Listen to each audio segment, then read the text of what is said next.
오늘 말씀은 우리가 너무나도 잘 아는 이제 요셉이 어렸을 때 꿈을 하나님이 주셔서 그 꿈 때문에 형들에게 미움을 받고 또 형들에게 따돌림 받은 요셉. 결국은 요셉을 애굽 상인에게 팔아버려서 애굽의 노예가 되고 그리고 감옥에 가고 그리고는 마지막 애굽의 총리가 된 사실을 모르는 형들이 가나안 땅에 이 흉년이 들어서 요셉이 있는 애굽에 가서 곡식을 사러 왔던 요셉의 형들에게 있었던 일입니다.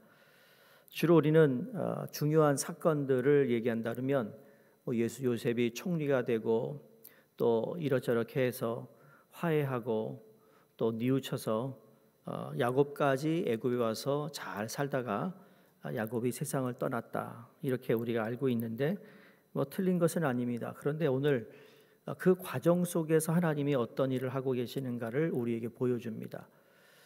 많은 경우 우리는 결론으로 자꾸 가죠. 결론을 이야기하는데 여러분, 그 결론이 나오기까지는 하나님이 우리에게 보여주시는 과정이 있다라는 겁니다. 제가 이렇게 사업하는 사람은 아니지만 그 이민자로서 그 이란 이민자인데 미국에 엄청난 부를 가진 사람이 있어요. 그 사람이 그 죽어가는 안 되는 사업들을 이렇게 인수해서 자기가 경영권을 가지고 그 사업을 다시 살리는 사람인데 그 사람의 특기는 뭔가 하면 딱 세 가지를 얘기합니다. 3P's, 알파벳 P입니다. 사람이 있고 people이 있고 그 다음에 process가 있고 과정이 있고 마지막이 product입니다. 그러니까 내가 고용하는 사람에게 내가 얼마나 잘 그들과 함께 일을 하느냐, 그게 제일 중요한 거고, 두 번째는 그 과정 속에서 일어나는 여러 가지 일 가운데 그 과정을 잘 스무스하게 넘기면 결론적으로 프로덕트는 그 결과물은 좋은 것이 될 수밖에 없다라는 그러한 원리를 가지고 그대로 모든 사업마다 그가 그렇게 적용을 하죠. 그러니까 제가 말씀드리는 건 하나님께서 우리에게 좋은 걸 주시기를 원하시는 건 이미 약속된 겁니다. 믿으세요? 여러분이 잘 되기를 하나님은 이미 예수님이 십자가에 달려 돌아가심으로 말미암아 구원만 주신 것이 아니라 우리가 이 땅에서 믿음으로 승리하는 것도 이미 보장이 된 거예요. 근데 문제는 뭐냐면 과정 속에서 내가 하나님을 믿지 못하고 과정 속에서 하나님을 신뢰하지 못함으로 인해 발생하는 일들이라는 거예요. 그러니까 하나님께서 요셉이라는 인물을 세우셔서 그리고 그 야곱, 그 하나님께서 아브라함과 이삭과 야곱을 통하여 민족을 이루고자 하는 그 하나님의 섭리와 이 경륜이 그냥 되는 것이 아니라 하나님께서 어떻게 어떤 방법으로 개입하셔서 우리의 삶을 인도하고 있느냐, 그 인도하고 있다라는 것을 내가 믿고 신뢰하고 확인될 때 여러분, 우리의 삶은 정말 하나님께서 계획하신 대로 이루어지는 줄로 믿습니다. 오늘 본문을 보니까 이렇게 시작합니다. 요셉이 형들을 3일 동안 감옥에 가둡니다. 정탐꾼이구나 라고 이렇게 죄를 이렇게 그들을 의심하는 눈치로, 그리고 3일 만에 그들을 다시 뺍니다. 빼면서 무슨 얘기하냐면, 야, 나도 하나님을 경외하는 사람이다. 깜짝 놀라죠. 애굽의 총리가 하나님을 경외한다고 그러니까 이게 정말, 그런데 이 소식이 그들에게는 어두움의 어떤 빛과 같았을 것입니다. 왜냐하면 어두움에 있던 감옥에서 내가 하나님을 경외하는 사람이라고 하였고, 그리고 더 이상 감옥에 있지 아니하니까 얼마나 겁에 질렸던 이들에게 위로가 되었을까. 지금까지 형제들은 요셉의 이야기를 아무에게도 입 밖에 내지 않았습니다. 애굽의 총리로부터 정탐일지도 모른다는 의심을 받고 생사가 위태로워지자 그 옛날 요셉을 팔 때 마음속에 양심의 가책이 있었던 것을 지금 다 토로하고 있어요. 오늘 23절에 보면 이 일은 그 피값이다, 죄값이라는 말을 합니다. 어떻게 보면 참 다행이에요. 왜냐하면 그들에게 아직 양심이 살아 있었기 때문입니다.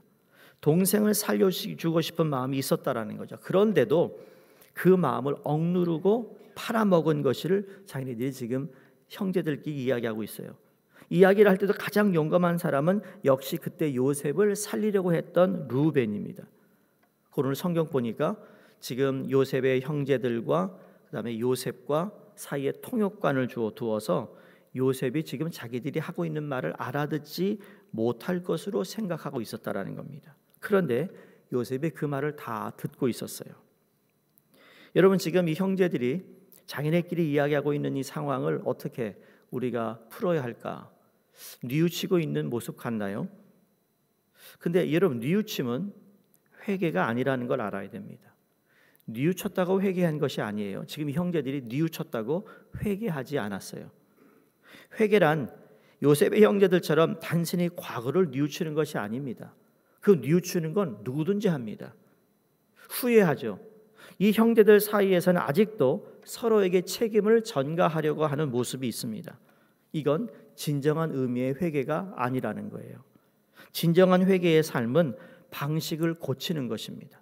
진정한 회개의 삶은 자신의 길을 바꾸는 겁니다.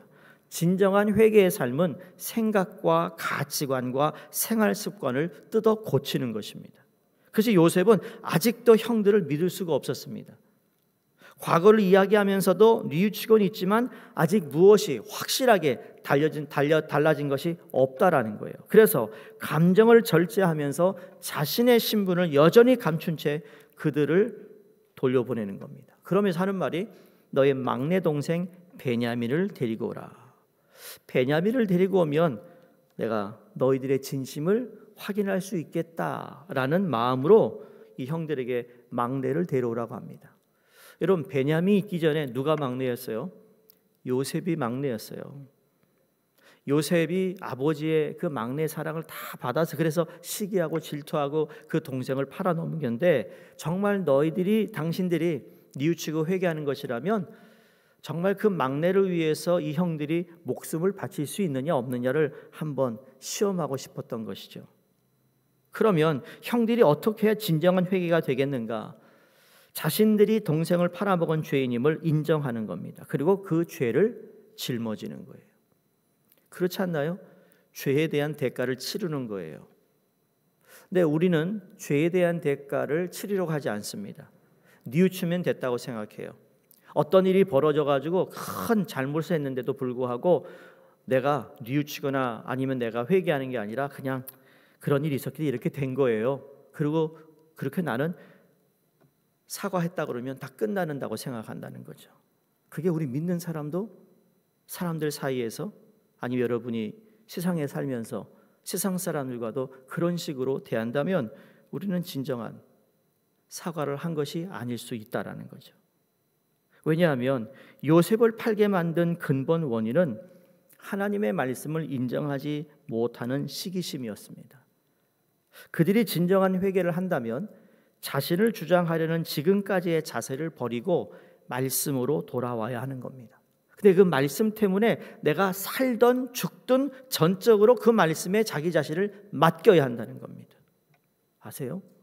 우리는 내가 말씀을 너무 내 형편에 맞게 내가 원하는 대로 해석을 합니다. 그게 문제라니까요. 말씀의 해석을.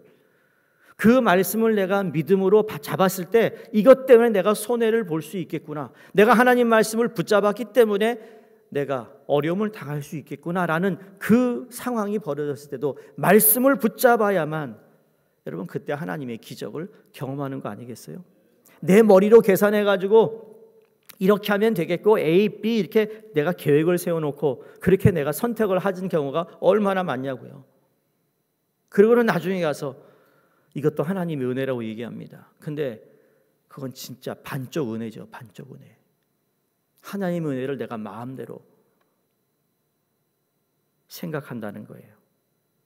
성도님들, 내가 말씀을 붙들었기 때문에 그 말씀 때문에 내가 좀 손해를 보고, 말씀 때문에 내가 죽을 수도 있고, 말씀 때문에도 살 수 있다. 여러분, 어떤 결과가 나온다 할지라도 말씀을 붙잡은 사람에게는 하나님이 그 사람을 책임져 준다는 것도 믿어야 된다는 겁니다.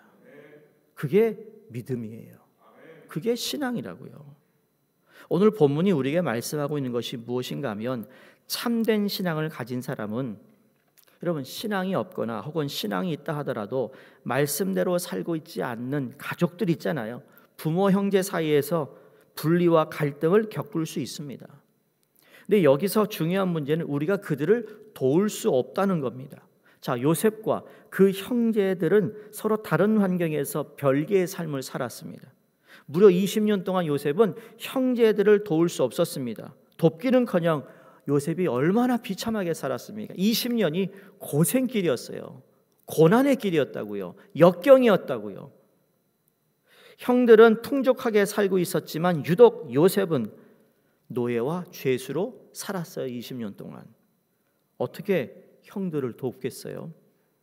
자기 앞가림도 못하는 주제에 어떻게 부모를 도울 수 있고 형제를 도울 수 있을까? 나만 만약에 가정에서 예수를 믿고 있다면, 배우자나 자녀들이 예수를 믿고 있지 않는데, 뭐 예수는 안 믿는 것 같지는 않은데 교회는 가는 것 같은 예수는 진짜 안 믿는 것 같아. 이해가 되세요? 너무 일러서 조금 회전이 안 되세요? 그런 거 있잖아요. 교회는 다니는데 예수를 믿는 것 같은데 진짜 안 믿어. 나는 정말 그 말씀에 꽂혀서 열심히 살려고 하는데 자꾸 부닥치는 겁니다. 야 임마, 너 그렇게 하는 거 아니야 임마. 뭐 그러면서 뭐 너무 그렇게 가는 거 아니야. 그런 얘기 들어보셨어요? 그렇죠? 유난히 혼자만 교회 다니는 사람들한테 가족들이 그런다고요. 그러나 하나님께서 어떻게 하시죠? 언젠간 그들을 낮추세요. 그들을 낮추셔서 위기가 오게 하세요. 그 위기 때문에 어떻게 보면 하나님을 찾고 그 위기 가운데서 자기 백성을 통해 그 가족이 하나 되는 경험을 하게 하신다는 거예요. 지금 그 과정에 와 있는 거예요. 처음에 요셉이 형편없이 노예로 죄수로 살았는데 그의 고난이 그가 잘 견뎠더니 그를 애굽 총리로 세운 것, 이게 요셉의 스토리가 아니에요. 요셉의 스토리는 건 반쪽이에요. 요셉을 통하여 하나님은 야곱의 모든 자손들이 하나님의 민족을 이루어 가는데 온전히 세워지기를 바라는 것이 하나님의 섭리였어요. 그러니까 요셉이 총리 되는 건 중요한 게 아니에요. 요셉이 총리가 되지 않아도 하나님은 하나님 방법대로 야곱의 자손들을 회복시키는 일을 하실 거라는 거죠. 근데 이번에는 하나님이 요셉을 총리로 세운 거예요. 그런데 총리를 세웠더니 무슨 일이 벌어지죠? 어렸을 때 형들이 자기에게 무릎 꿇고 경배했던 그것이 그대로 오늘 진행되고 있는 것을 우리에게 보여줍니다. 그때 것을 생각하게 합니다. 그런데 이때 중요한 건 뭔가 하면 20년 전에 만약에 요셉이 형들 너희들 잘 만났다. 내가 오늘 본때를 보여준다. 그리고 자기의 묻어두었던 20년 전의 감정을 만약에 보였다면 하나님 뜻이 이루어졌을까요? 절대 이루어지지 않죠. 그 중요한 순간에 마음이 다치게 되고 다시는 그와 같은 기회가 오지 않을 것이라는 거예요. 그때 우리에게 생각나야 하는 것은 다른 게 아니라 말씀입니다. 하나님 우리를 세상에 보내신 것은 이 세상을 심판하기 위해서가 아니요 구원하기 위해서라는 주님의 말씀이 생각나야 한다는 겁니다.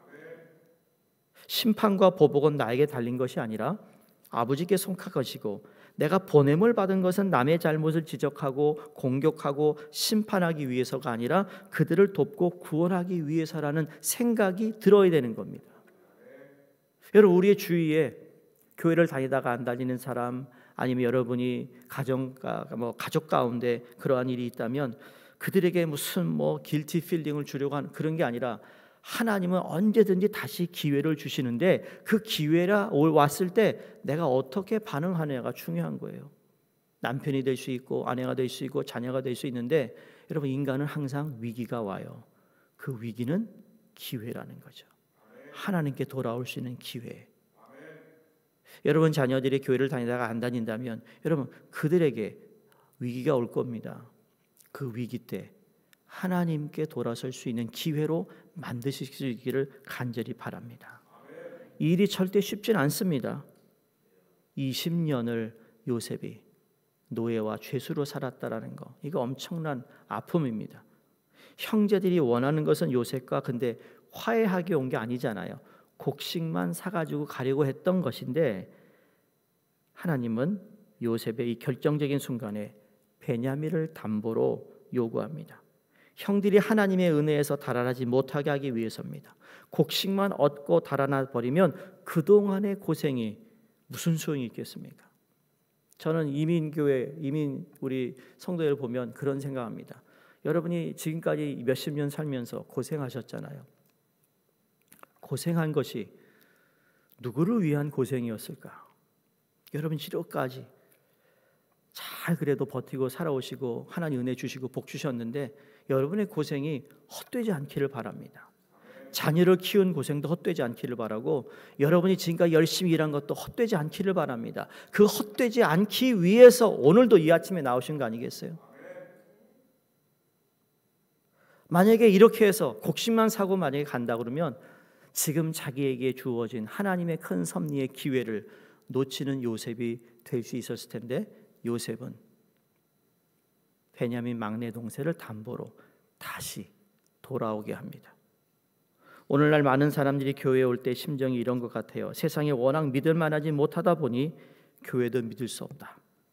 절대로 교회에 붙들리지 않을 결심을 아예 하고 온다는 겁니다. 그래서 교회에 뭐 조금이란 약간이라도 의심이 있는 구석이 있으면 상처받을까 봐 그 가능성이 있으면 자기의 부담을 주려고 하는 것 때문에 교회를 가까이 하지 않으려고 하는 사람들이 참 많습니다.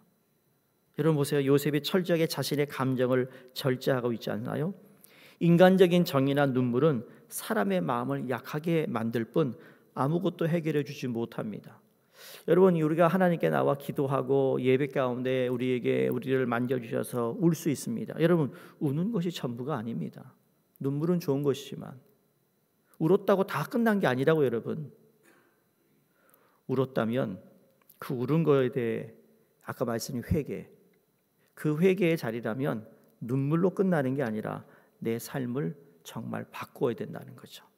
그리고요 사랑하면 사랑할수록 더 감정을 절제해야 하는 겁니다.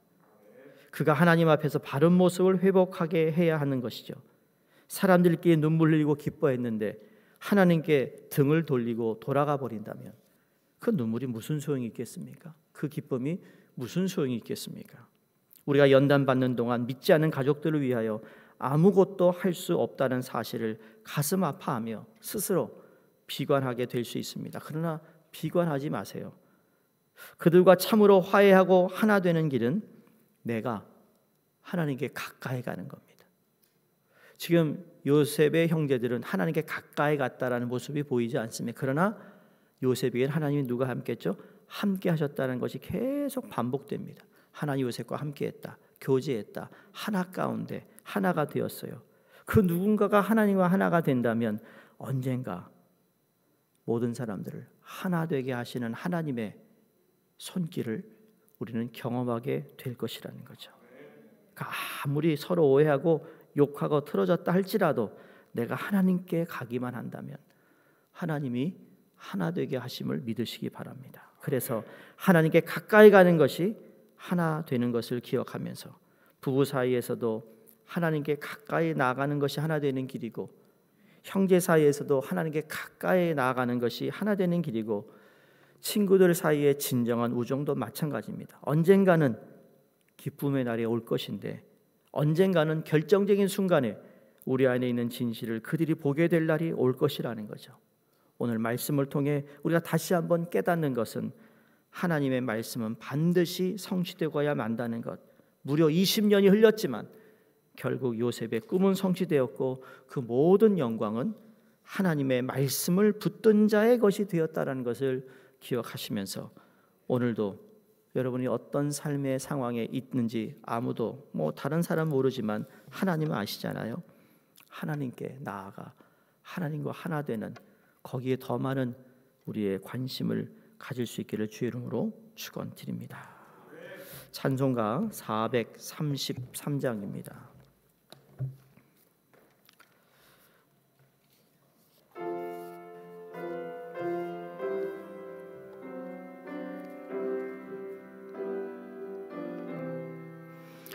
귀한 귀하신 주여 날 붙드사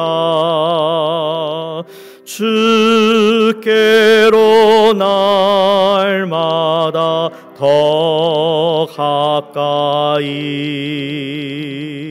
저 하늘나라 나 올라가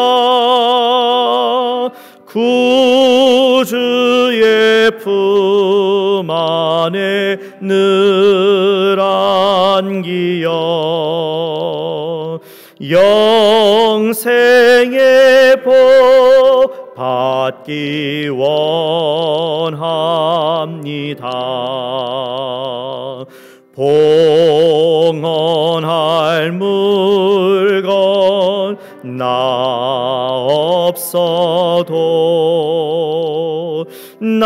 날마다 주께로 더 가까이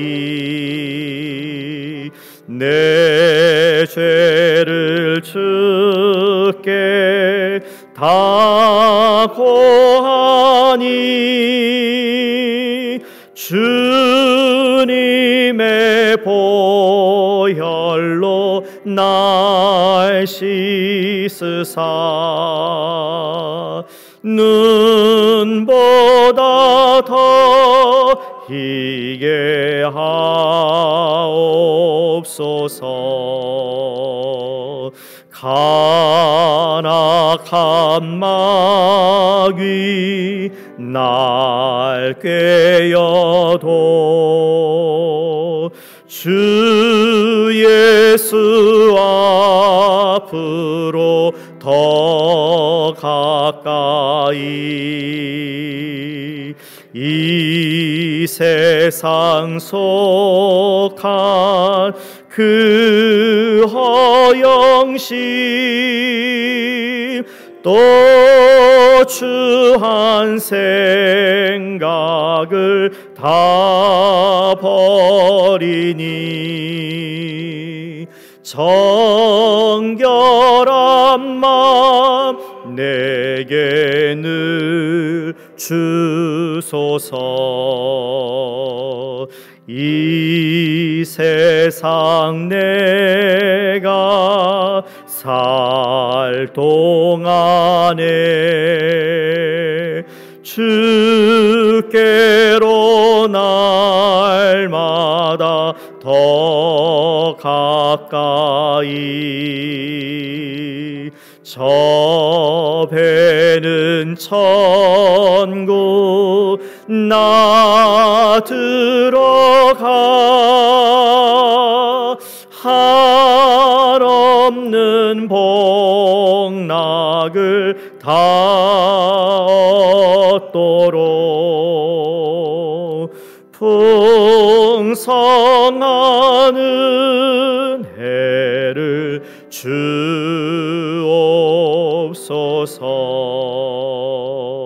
아멘.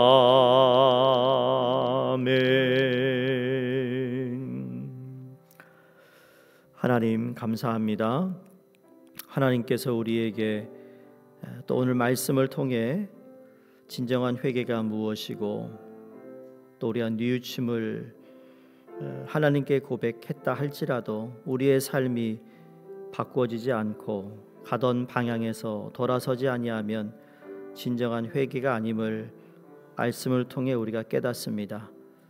하나님의 말씀에 붙들림 받는 자의 삶이 때로는 요셉과 같은 어려움과 고난의 길이 있다 할지라도 결국은 하나님께서 다시 화목하게 하시고 승리를 허락하시고 하나님의 영광을 보게 하신다는 사실을 우리가 잊지 않게 하여 주시옵소서. 하나님, 우리에게 더 하나님을 신뢰하며 믿을 수 있는 마음을 허락해 주시옵소서. 오늘도 하나님께 드려지는 기도와 또 내일 모든 예배와 우리의 삶 가운데 하나님 영광 받아 주시옵소서. 감사드리며 예수님 이름으로 기도드립니다. 아멘. 우리 합심으로 기도하는데요, 미주 성결교단 우리가 지원하고 있는 또 교단과 신학교와 또 뉴멕시코 또 이덕재 목사님 위해서 기도해 주시고요. 이제 양육반이 다음 주부터 시작됩니다. 신청하신 모든 분들에게 은혜를 주시기를 기도해 주시고 내일 주일 예배 모든 예배마다 성령의 기름 부음 허락해 주시옵소서. 함께 기도하겠습니다. 할렐루야. 하나님 아버지 감사